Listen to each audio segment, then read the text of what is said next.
Йогата не само помага на децата да развият по-добра физическа координация, гъвкавост и сила, но и предлага чудесни възможности за подобряване на концентрацията и управлението на емоциите. А първокласничката от Благоевград Каролина Каменова е толкова пленена от нея, че заедно със своята майка Милена Симова и леля си Златина Симова създават дори YouTube канал, в който Кари показва различни движения от йогата. Мама ми каза, че има тук йога близо до някъде и аз исках много да се запиша. Мама каза, добре, да, може да се запишеш на йога и като видях залата ми хареса и мога да ходя всеки ден, ако искам. Какво ти харесва най-много в йогата? Не ти ли е малко трудно? Не, там лесни работи правим. Висенето е пак лесно, като маймунка висиме там. Правим лесни упражнения и се забавляваме с госпожата много и така всички деца. Като маймунка искаш да кажеш, че правите и въздушна йога ли? Да, и въздушна йога на люки имаме там. Шарени люки. Супер! На колко години каза на мама, че искаш да опиташ и отиде в залата? На 5.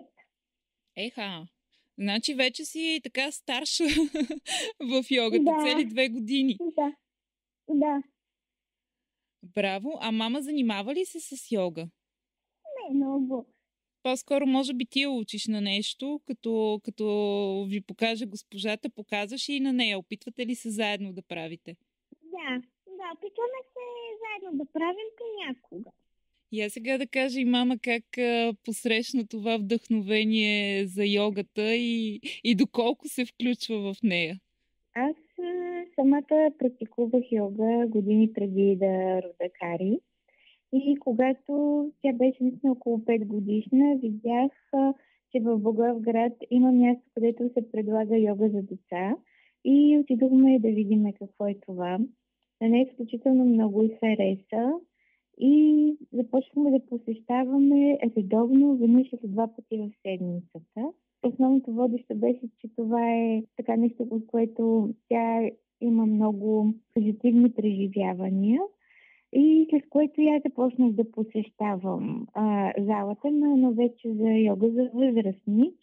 Не съм чак толкова редовна, колкото е Кари. А как дойде идеята за видеята, които споделя Кари и създаването на YouTube канала? Идеята дойде от там, че на нея наистина 1 или 2 посещения в седмицата ни стигаха и искаше да играе и вкъщи вечерно време йога. Като се опитваше да се сети какво правят с госпожата, когато разбира се са на земя, не на люлки, защото вкъщи нямаме люлка.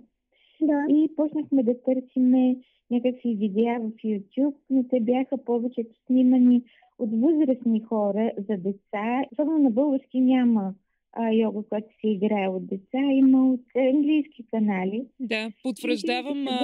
Моята дъщеря също имаше така период, в който йогата й действаше много добре и постоянно ме караше: мамо, хайде сега да си пуснем йога и да повтаряме, но наистина там възрастни показват движенията и на детето му е доста трудно понякога да повтори движението, когато пък и майката не е практикувала, както в моя случай, за разлика от твоя. Наистина става доста сложно и как да обясни на детето самите движения, докато може би когато отсреща стои дете в видеото, го възприемат по-лесно. Да, и ние самите видеа не са професионални от гледна точка на изпълнение, но са достъпни за детска възраст, така че всяко дете да може да направи упражнението толкова, колкото в момента му е възможно. И по този начин сваляме напрежението от това да бъде изпълнено професионално.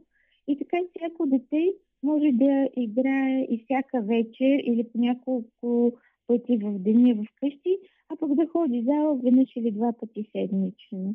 За не е възможно да ходим всеки ден в зала. Това беше идеята.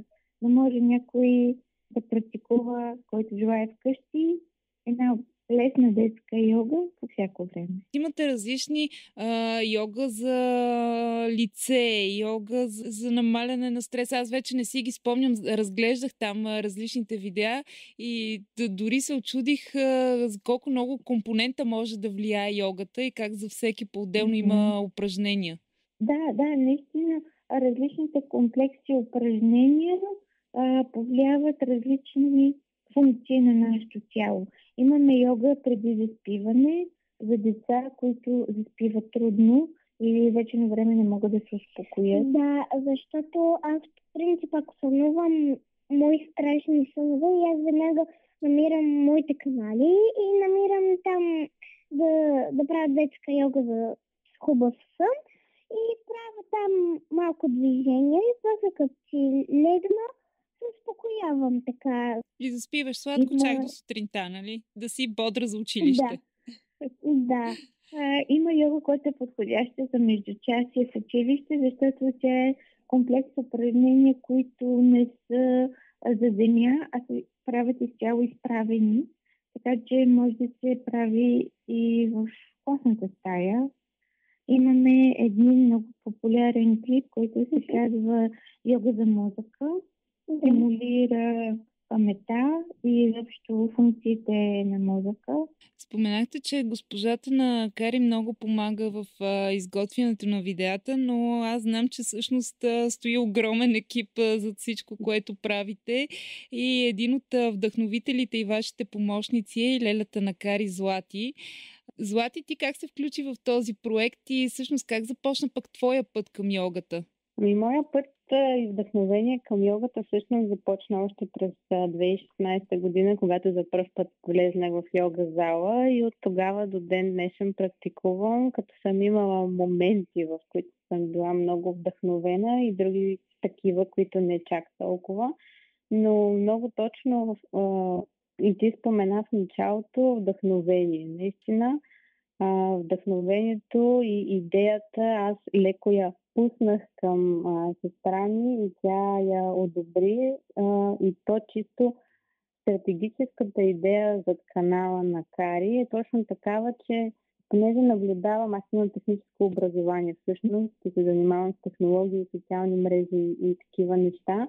И просто виждам как света леко се изменя и променя и тенденциите вървят в една друга посока. И просто един ден ми казах, че не виждам конвенционалното обучение да бъде много стабилно идните години. Сигурно ще има някакви промени и защо да не започнем от сега, въпреки че тя е малка, което пък е един друг фактор, за който се притеснявахме нейната възраст, но все пак успяхме да го комбинираме така, че да бъде полезно и достъпно, както и за нея да не се натоварва, така и за точно обратното да разпуска. Така че, да, наистина вдъхновението дойде от трите, една идея, след което я развихме и по такъв начин в момента строим канала. Аз реално отговарям за техническата част, за снимане, монтиране, гласа съм на всички видеа, които сме заснели до сега. Плануваме и развитие с малко по-различен контекст и може би, скоро ще пуснем нещо малко по-различно и интересно в канала. Самите видеа, които сме заснели, нямат упражнения, които биха навредили на тялото или на психиката на децата. Напротив, всичко е направено доста достъпно и лесно за практикуване и повтаряне, с ясни инструкции, кратки задържания в различни пози. Също така има много упражнения, които са с кратки задържания, тъй като концентрацията и самата изразливост на децата е по-различна от на възрастните, което също е съобразено в видеото. Като каза за тялото и за психиката, може би малцина от нас си дават сметка за ползите от йогата, не само физическите, а и върху психиката на децата и на възрастните, още повече и върху духовното усещане за света. Да, всъщност йога, това, което прави с тялото е бонус, така го наричат. всичко останало е в философията и в концепцията на йога за живота и като цяло светоусещането. Философията е там, че да бъдем не само по-добри хора, но и по-здрави. Защото йога, основната и цел е да задвижва правилно енергийния поток в нашите чакри, ако мога да го кажа така съвсем лесно. Смисъла на позите, асаните в йога е тази да задвижи енергийните центрове, така че енергията да протича през тях без блокажите. А всичко останало се случва на ментално ниво, на психическо, на емоционално и за това след един йога клас се чувстваме все едно преродени. Просто не знаем, не подозираме какво прави всъщност йога с ума, повече отколкото с тялото. И в йога не става въпрос колко можем да бъдем гъвкави, защото наистина фокусът е навътре. Има ли определена възраст, от която могат да започнат децата да се занимават с йога? Да, значи в залата тук взимат деца 4 години плюс, защото по-мъничките не могат точно да разберат какво трябва да правят и за това се препоръчва за децата под 4 години да практикуват заедно с родител. Общо взето това, което сме правили ние в къщи, е, че аз започвам да изпълнявам упражнения и тя се става до мен и я карам да ми имитира толкова доколкото може. И може да и за околни 10 минути, не повече, детето изпълнява това, след което му омръзва и спира да имитира и да изпълнява. После може пак да дойде, но наблюдавайки родителя, изпълнявайки по детския си начин това, което може, се подготвя, а за това вече да може да се справи само в зала с госпожа или само вкъщи вече с видео. Кари, ти самата как предпочиташ да практикуваш йога? С мама или в зала? По принцип аз искам и двете, но обаче искам да се чувствам някъде, където да е вкъщи, да нищо да няма шумно, само да се чува музика за йога, за да направя движенията бавно. Ако бучи нещо, аз няма да се справя с йогата. Ти разказвала ли си в твоя клас за йогата? Интересно ли им е на останалите деца? Показвала ли си им нещо? Да. Едно момиченце от нашия клас, казва се Божидарка. Тя много силно бие. Тя като чуе за моята йога изкисва вече. На Божидарка не харесва твоята йога. Да. А има ли някой, на който му харесва? Да.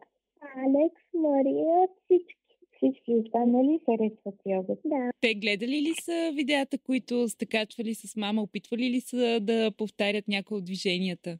Аз в училище съм дала стикерчета на карусел и там ги сканираш, има баркод. И те като ги сканират и виждат само едно сиво копченце, искат го и влизат в моите канали и те могат да ги прекопират. За финал искам да попитам всяка от вас какво й дава йогата, как я кара да се чувства йогата? Аз се чувствам, че когато седна да медитирам, се чувствам, че седна моята късмет се маха вече. И чувствам, че вече лошото се маха от мене, за да медитирам, съм по-спокойна и така мога да се легна за спън цяла нощ. И през деня не се биеш с децата в твоя клас. Добре, мама да каже какво носи за вас йогата. Йогата ти дава едно време, когато този хаотичен поток от мисли, който ние имаме общо дето през цялото време, когато сме будни, изведнъж спира, мозъка се буквално почива, а тялото се раздвижва и се хармонизира. Се чувстваш както ментално разтоварен, така и физически доста добре раздвижен. За мен йога зависи каква е йога практиката, тъй като на мен ми харесват няколко направления в йога. Ако е аштанга йога, тя е по-енергизираща и в моментите, в които имам нужда от повече екшън, предпочитам такъв тип йога. Но иначе йогата, тази успокояващата, бавната йога, която е с много задържане, е тази йога, която най-много освобождава емоциите, натрупани при мен. И със сигурност носи спокойствие и хармония. Тя затова е толкова пристрастяваща, бих казала. Злати, аз обещавам на слушателите с теб в отделен разговор да си поговорим така по-обширно за йогата. Ще бъде добре, мисля, и полезно за нас да ни запознаеш по-подробно с йогата. Да, с удоволствие.